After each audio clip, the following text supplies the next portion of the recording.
Hi besties, welcome back to my channel. My name's Mackenzie if you're new here. I am sitting in a new part of my apartment. It's not new, I wanted to switch it up because the lighting here was really good and I was like, that's where I need to be. But anyways, welcome back to my channel. Today we are going to be talking about eating disorders because if you don't know, I struggled with an eating disorder for like a year and a half. Sometimes I still struggle, and with summer coming up, I've been seeing a lot of TikToks, Instagram, like people just hating on themselves and their bodies, myself including. I don't know why I can't talk today. Myself included, I've been very hard on myself, and that is just not the vibe. So we are going to talk about eating disorders, myths about eating disorders, my struggle with eating disorders, how you can help someone struggling with an eating disorder, and all of the above.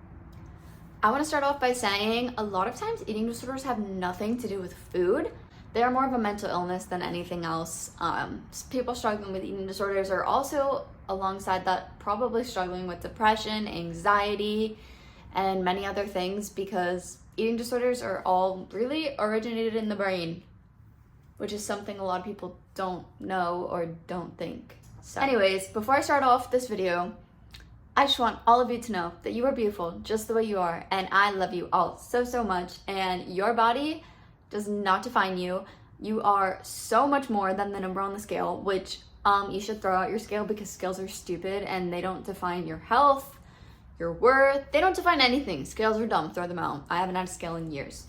And if this video is going to trigger you in any way, please feel free to turn it off. I'm not going to be offended. I want everyone to be safe and happy and protect their peace. So yeah, but let's get into the video.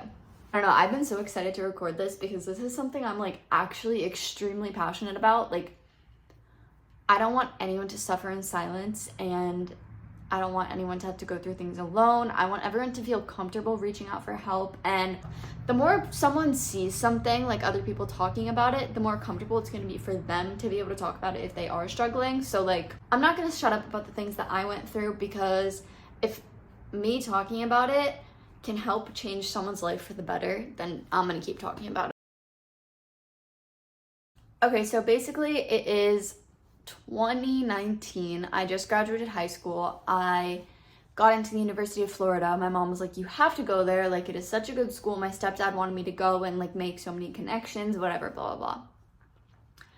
And I was excited that I got in, but something just didn't feel right. But I was like, you know, I'll go. I'm also a very big people pleaser, so I was like, I'll go. I don't want to upset anyone, like, see what it's all about.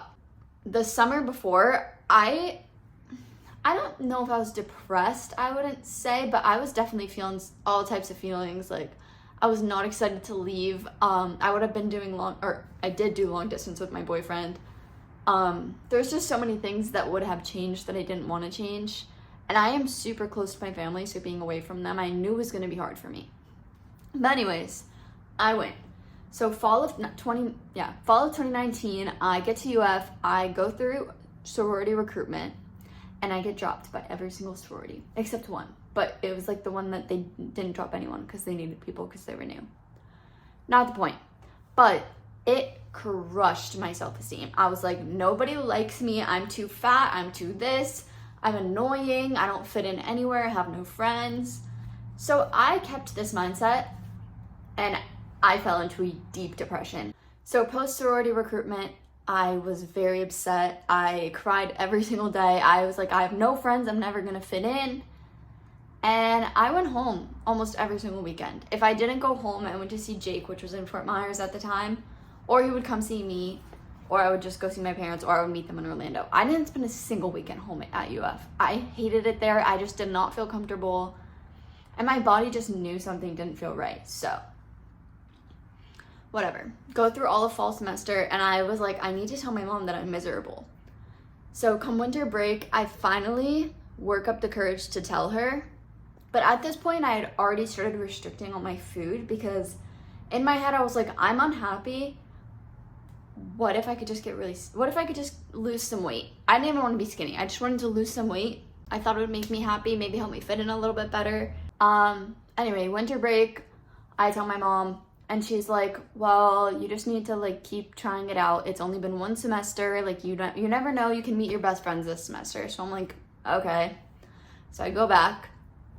Come January 2020, that is when I spiraled. So I had started seeing results from my gym twice a day and eating literally nothing. And I was like, wow, no one likes me and I have no friends, but at least I can do this. At least I could be extremely healthy and skinny. Except little did I know that was not making me happier. And I had to have lost 30 pounds in the span of 3 months. And I wasn't overweight. Like, I weighed probably, I don't want to use numbers. Okay, I was not overweight. I was a healthy weight when I first started out, and I got down to like way less than 100 pounds. And I'm 5'3", so being way less than 100 pounds is not healthy. So my mom had seen that like I was not okay, and it happened to be like at the start of COVID. So everything was shutting down, but we didn't know this at the time. Okay, so I came home for Valentine's Day and I was sick. Like, I looked really sick. And I was also dealing with other health issues that were related to my anorexia, but I didn't even know I had anorexia at the time. Like, I didn't know. Like, I thought I was just losing weight. And like, maybe in the back of my head, I knew it wasn't healthy, but I was like, I have control over something. I get to watch that number every single day. Like, I'm so in control of my life, because I was so not in control of my life. I was at a school I didn't want to be at. I had no friends. I was miserable. So I controlled that. So I controlled my weight.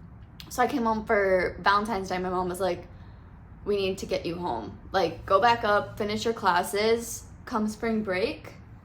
My mom was like, you're not getting better, you're getting worse. We're gonna pull you out. And during the little like back to school break between Valentine's Day and spring break, I was going to doctor's appointment after doctor's appointment. I was seeing a therapist, I was seeing a nutritionist.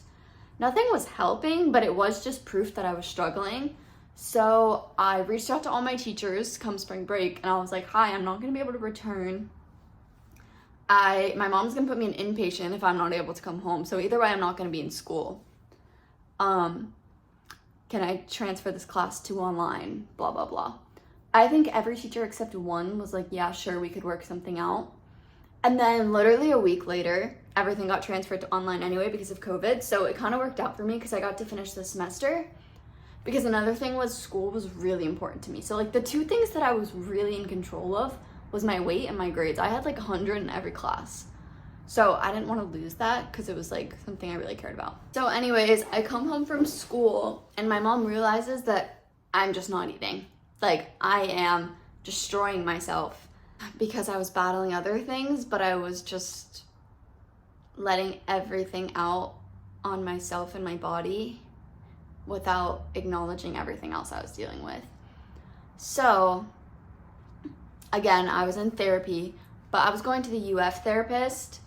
So then obviously when I left, I didn't have a therapist anymore. So I had to take a little bit of a break from therapy because during COVID, a lot of therapists weren't seeing new patients. So I didn't end up getting to see a therapist again until like October of 2020, which I still see the same therapist to this day, so.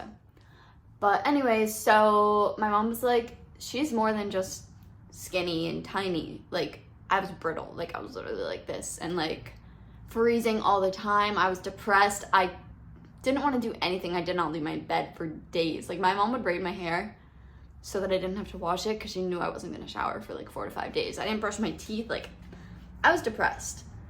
And like a lot of times people just see eating disorders as like, oh, she's so skinny, like she has it going for her, whatever, blah, blah, blah.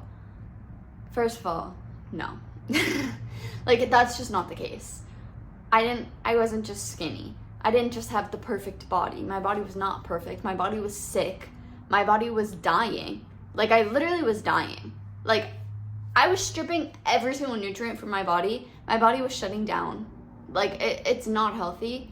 And I was extremely depressed. So there's that. I really feel like I'm going all over the place, but we're going to try to keep it together. But anyways, so I feel like my need for control was a huge, huge factor in my eating disorder because I didn't have control of my life. So I was like, let me just take control here.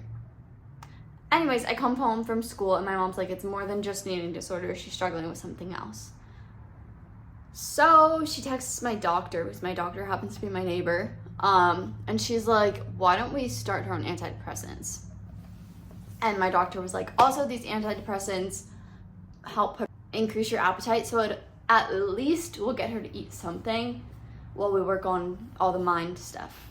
Because for me, it wasn't about food. Most people that struggle with eating disorders, it's not about food, it's about mental stuff. So for me, I was struggling with depression and insane amounts of anxiety. Also, not eating makes you shaky, gives you more anxiety. But yeah, so I started SSRIs. I was on, why can I not remember the name? Can't remember. Right now I'm on Zoloft, but it's not Zoloft. I'll have to get back to you on that one. But I started SSRIs, which are serotonin something enhancers, antidepressants. And from that, I slowly started to feel myself come back, but I wasn't gaining weight. I kind of had like stayed at a neutral weight for a little bit. And then my mom was like, we need to start eating. So I would eat, but this is where I kind of transitioned from like anorexia to orthorexia. I would eat, but I would only eat like completely organic. I was vegetarian, but I probably was eating vegan too at the time, like no eggs, no dairy, no cheese. So I was eating super clean because I was like, if I have to eat, I want to make sure it's healthy. And I feel like this is a huge thing that people do when they're struggling with eating disorders. They kind of go from anorexia and then they're like, oh, I'm still going to have control over what I'm eating. No one's going to tell me what I can or can't eat. But if you're going to tell me I have to eat, it's going to be healthy. So then it's like another type of control. So I definitely went through a very big period of that in my life for like a year and a half until I finally was like, I had started going back to therapy. And my therapist would talk to me about it and be like, why do you have the same thing for breakfast every single day? Like every single day. I'm like, I don't know. Like, it makes me feel safe. And she's like, we need to try to eat something else every single day. So she would challenge me to eat a different food for breakfast for the week. And it would just like slowly, I started like expanding my horizons and realizing that I don't need to have control over food to live a happy life. Yeah, so I don't know. My eating disorder was never about food. It was always about control. And even to this day, I still like crave the need to control things. I've gotten a lot better. I went through phases. So it was food and then money and then friendship and then my relationships and like what I'm doing, like my plans, my weekly my weekly to do. I have to have control over everything. I've gotten a lot better, but at least it's not food anymore. I think I summed up my story pretty well. I don't know. I still struggle to this day. I'm not going to lie and say I don't. Body dysmorphia is a huge thing for me. One day I'll wake up and absolutely hate myself. And then the next day I'm like, oh, okay, I don't look too bad. But it's just like your brain loves to play tricks on you. Like it genuinely does. And I don't know. For me, I just have to remember that my body is the least interesting thing about me.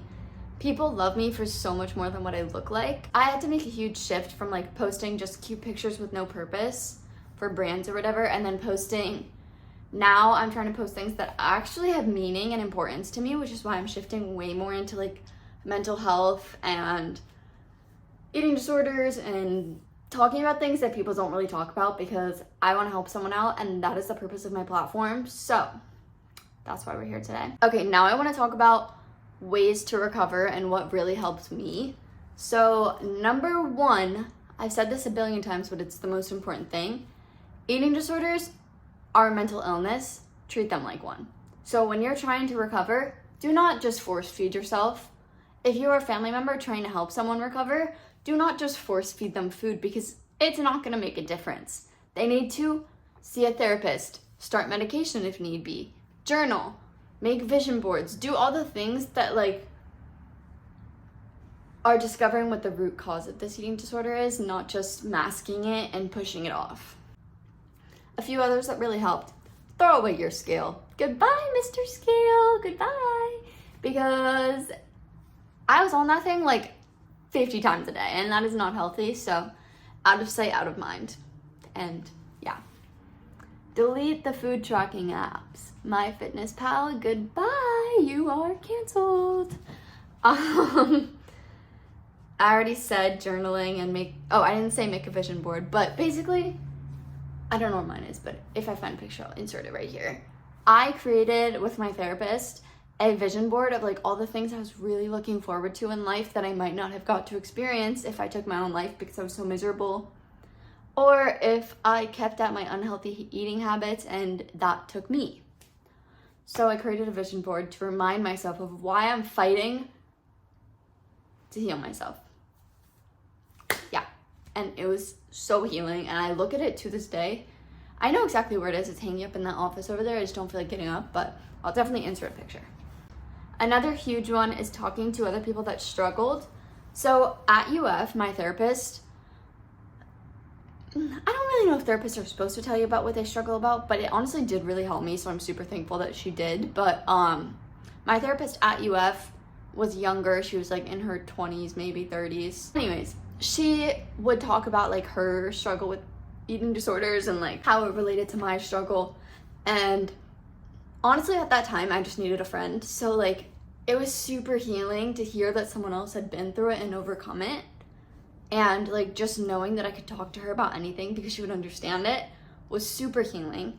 But nowadays, like, so many people are open about their struggles. So if you can talk to a friend, family member, anyone. I'm out of breath. I've been talking for too long. But if you could talk to someone that struggled, it is 100% so helpful. Just so you don't feel as alone. Okay, no one's ever gonna believe this because social media is now my full-time job. But when I was really struggling, I deleted every single social media app for like 3 months. I can't tell you how much that helped me because for me, when I left UF, I was comparing everyone's life to mine because I was like, I'm such a failure. I made no friends at this school. I have no friends because I pushed everyone away. Even Jake, like, I tried to break up with him so many times because I didn't want to hurt him. Because you don't want to hurt the people you love, and I don't know. I pushed away friends. I canceled so many plans. I never left my house. I didn't do anything. So I was just comparing everyone's life to mine.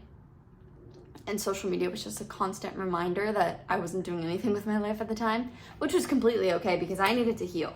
I needed to sit down with myself and figure out what was wrong and work through that. I did not need to be going out partying. I still don't really do that. But yeah, looking at people do that every day, not a good idea when you're struggling because it's just gonna make it harder for you to get better. So if it's not your income and you're able to delete it, I definitely would.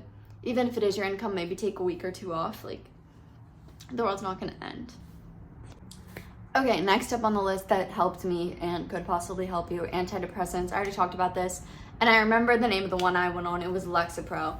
That's like the most basic antidepressant, and my pediatrician was able to recommend it instead of like a psychiatrist, because now Zoloft was through a psychiatrist, so it's like different. But Lexapro saved my life, like actually. So don't be afraid to go on meds if you need to. Obviously talk to a doctor, possibly a psychiatrist if you are able to get one.